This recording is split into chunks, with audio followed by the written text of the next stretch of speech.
with me that we're not disputing the importance of the government guarantee. This is giving retired miners like my uncles the peace of mind that their pensions are secure, and that's really important. The question is whether the government still needs to take a 50% share, more than £3 billion over 25 years, out of the scheme when they haven't made any direct payments into it.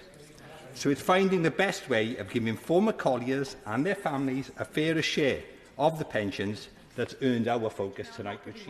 So let me turn to what is actually happening with the scheme. So it is rather unique. The only other scheme that's like it, I believe, is the same scheme that's been set up for rail workers, where the government essentially is the guarantor of this scheme, that fundamentally any liabilities that the scheme ever incurs comes back to government.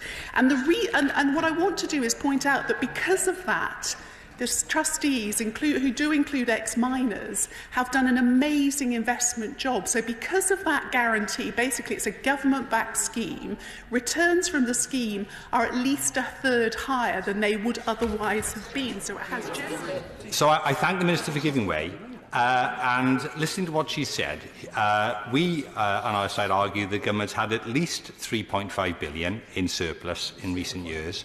The Minister says the government has spent £1 billion in coalfield communities in the last 20 years. That feels to us on this side of the chamber that our communities have been shortchanged by £2 billion. So, given that the last review was nearly 20 years ago, why doesn't the Minister do the right thing now and agree to another review?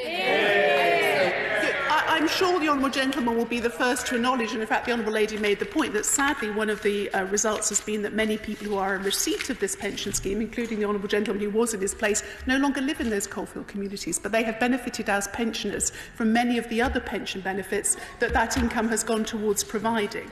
So can I